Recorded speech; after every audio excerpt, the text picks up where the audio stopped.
दोस्तों स्वागत है सभी का exams with MS YouTube channel पर। और आज की इस वीडियो में हम कुछ ऐसी मीनिंग्स को डिस्कस करेंगे जो कि डेली बोलचाल की भाषा में भी यूज़ होते हैं। और आप जब 10th 12th 9th 6th 7th किसी भी क्लास में होते हो, तो जब आप इंग्लिश पढ़ते हो, जब आप स्टोरी बनाते हो, जब आप टेंस बनाते हो, तब भी वहाँ पर भी बहुत काम आएंगे ये मीनिंग्स।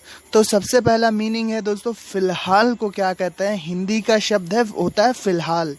तो फ़िलहाल को इंग्लिश में कहा जाता है एज ऑफ नाउ।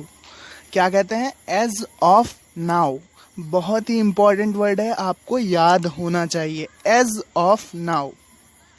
दूसरा वर्ड है हमारा जिसके चलते, कि ऐसा हो गया जिसके चलते। आपने सुना होगा कि ये जिसके चलते बार बार आता है कई सारे वाक्यों में, कि गाड़ी में डीजल ख़त्म हो गया जिसके चलते हम लखनऊ नहीं पहुंच पाए। तो जिसके चलते आया ना इस सेंटेंस में, तो जिसके चलते को कहते हैं देयर बाई।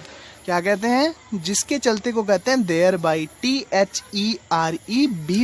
देयर बाई, जिसके चलते। नेक्स्ट मीनिंग है हमारी तुरंत बाद। तो तुरंत बाद को क्या कहेंगे? कि बारिश हुई, उसके तुरंत बाद धूप खिल गई। तो तुरंत बाद आया इसमें, तो तुरंत बाद के लिए लगाएंगे देयर अपॉन। तुरंत बाद के लिए लगाएंगे thereupon, THEREUPON, thereupon. Thereupon लगाते हैं तुरंत बाद, तो देयर अपॉन। फिर आता है उसके बाद।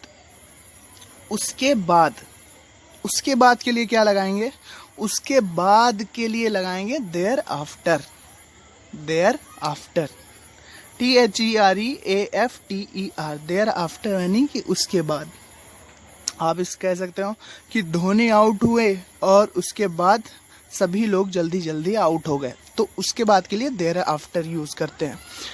फिर आता है इसलिए, और इसलिए को आपको पता होगा कि देयर फोर लगाते हैं। इसलिए के लिए लगाते हैं देयर फोर। बहुत ही सिंपल है, आपने यूज़ किया होगा। इसलिए के लिए लगाया जाता है therefore, THEREFORE, therefore का मतलब इसलिए।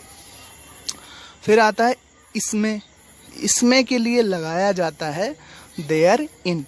क्या लगाया जाता है? इसमें के लिए लगाया जाता है therein, THEREIN, therein का मतलब इसमें। और उधर से, उधर से, इधर से, उधर से, ये वर्ड आपने सुने होंगे कई सारे वाक्यों में। तो उधर से के लिए यूज करते हैं देयर फ्रॉम। क्या यूज करते हैं? Therefrom, THEREFROM, therefrom. Therefrom का मतलब होता है उधर से, देयर फ्रॉम। नेक्स्ट है हमारा उसके आसपास। उसके आसपास हिंदी वर्ड है हमारा उसके आसपास। तो इसके लिए यूज करते हैं देयर अबाउट्स, THERE, देयर, और फिर अबाउट्स, देयर अबाउट्स, उसके आसपास। तो फिर से एक बार हम रिवाइज कर लेते हैं पूरे अपने जो वर्ड्स थे। तो सबसे पहले आता है फिलहाल। फिलहाल के लिए लगाते हैं एज ऑफ नाउ। फिर आता है जिसके चलते, देयर बाई। फिर आता है तुरंत बाद, देयर अपॉन। फिर आता है उसके बाद, देयर आफ्टर। इसलिए, देयर फोर। फिर आता है इसमें। इसमें को कहेंगे देयर इन। फिर आता है उधर से, उधर से, तो देयर फ्रॉम। और फिर आता है उसके आसपास, सबसे लास्ट वाला है उसके आसपास, देयर अबाउट्स।